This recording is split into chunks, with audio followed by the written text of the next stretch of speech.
جب اکبر نے دین الہی نکالا تو حضرت مجدد الفسانی علیہ رحمہ اس کے مقابلے میں آیا. آپ جانتے ہیں وہ تاریخ. تو اس نے کہا تھا کہ السلام علیکم یہ مسلمانوں کا شعار ہے. تو ایک نیا لفظ لے کر آتے ہیں.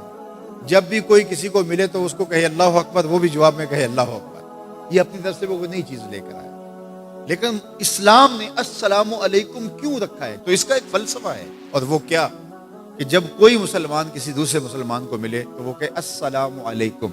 اس کا مطلب ہے تیرے اوپر سلامتی ہو.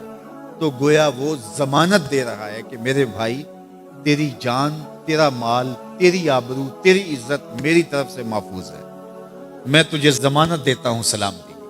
اور وہ آگے سے کیا کہتا ہے؟ وعلیکم السلام. اچھا تو اگر مجھے ضمانت دیتا ہے تو تو میری طرف سے بے فکر ہو جا. تیری آبرو میری آبرو ہے, تیری عزت میری عزت ہے, تیرا مال میرا مال ہے, اس لیے میری طرف سے تجھے کوئی فکر نہیں ہوگی. اب ایک دوسرے سے انہیں خطرہ نہیں ہونا چاہیے, ایک دوسرے کو ضمانت دے چکے ہیں, عہد کر چکے ہیں. اور اگر ہم سلام بھی لیں اور جڑیں بھی کاٹ دیں تو میاں ہم نے سلام لیا ہی نہیں, ہم نے منافقت کی تھی. حضور نے ہمیں افش السلام, میں سلام کو پھیلاؤ, یعنی سلام کو پھیلاؤ گے تو امن پھیلے گا. سلام سلامتی سے ہے, یہ آپ امن دیتے ہیں. ہارون الرشید کے زمانے میں ایک شخص کو سزائے موت کا حکم ہو گیا. تو اس قیدی سے پوچھا سزائے موت سے قبل تیرا آخری حق. اس نے کہا کہ میں بادشاہ سے ملنا چاہتا ہوں. انہوں نے کہا ٹھیک ہے. بادشاہ کو کہا کہ سزائے موت کا قیدی ہے, تو وہ کہتا ہے میں بادشاہ سے ملنا چاہتا ہوں. بادشاہ نے کہا لے آؤ.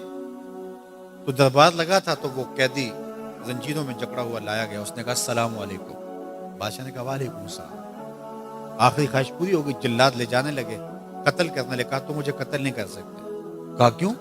کہا بادشاہ نے میری ضمانت دے دی ہے, مجھے آزاد کر دیا. بادشاہ نے کہا میں کب کی ہے؟ کہا تم نے کہا نہیں وعلیکم السلام, تمہیں سلامتی ہو. تو جس کو تم سلامتی کہہ چکے ہو تو کیا اس کے اوپر سزا ہو سکتی ہے؟ تو بادشاہ مسکرانے لگا, کہا جاؤ میں نے اس کو آزاد کیا. وعلیکم السلام کہہ دیا تو پھر سلامتی ہوگی نا. اسی لیے ہم کہتے ہیں حضور پہ سلام پڑھا کرو.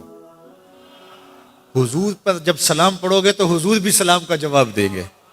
وہ کسی شاعر نے کہا تھا, وہ شعر پتہ نہیں وزن میں ہے کہ نہیں, لیکن شعر مجھے بڑا اچھا لگتا ہے کہ درود پڑھنے سے ثواب ملتا ہے, سلام پڑھنے سے جواب ملتا ہے. درود پڑھنے سے ثواب ملتا ہے, سلام پڑھنے سے جواب ملتا ہے. تو ہمارے جو لفظ ہیں ان لفظوں کے پیچھے ایک فلسفہ ہوتا ہے. تو فرمایا المسلم من سلم المسلمون من لسانہ و یدہ. اور یہ ہم نے اپنے اولاد کو بچپن سے سکھانا ہے.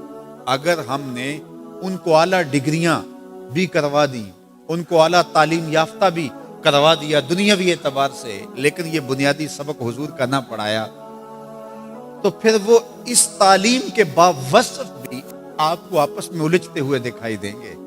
اعلیٰ ڈگریوں کے باوجود بھی آپ ایک دوسرے کا گریبان ان کو نوچتا ہوا آپ دیکھیں گے, اس لیے کہ انہوں نے اسلام کا یہ بنیادی سبق تو ماں کی گود سے پڑھا ہی نہیں ہے. یہ پڑھانا ہے کہ مسلمان وہ ہوتا ہے جس کے ہاتھ سے اور جس کی زبان سے دوسرا مسلمان محفوظ رہے.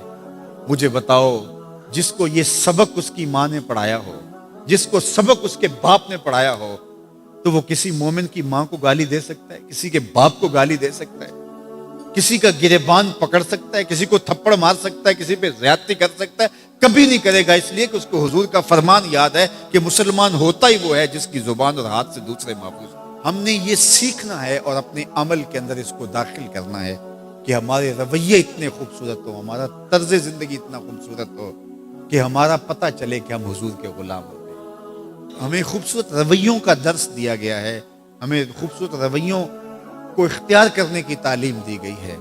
تو ہم اپنے آپ کو دیکھیں اور ہم اپنے دل کو صاف کریں, اپنی زبان کو صاف کریں, اپنی آنکھوں کو پاکیزہ بنائیں, اپنی سوچوں کو عفت دیں, اور دیکھیں کہ ہم کھڑے کہاں ہیں. جس کے 2 دن برابر ہیں, آج کا اور کل کا, تو وہ خرابی پہ ہے. سرخرو وہ ہے کہ جس کے دونوں دنوں کے اندر واضح فرق ہو, ہر لمحہ اس کا بہتری کی طرف چلا جا رہا ہو, تو وہ ترقی کی طرف ہے, ورنہ وہ تنزل کا شکار ہو رہا ہے.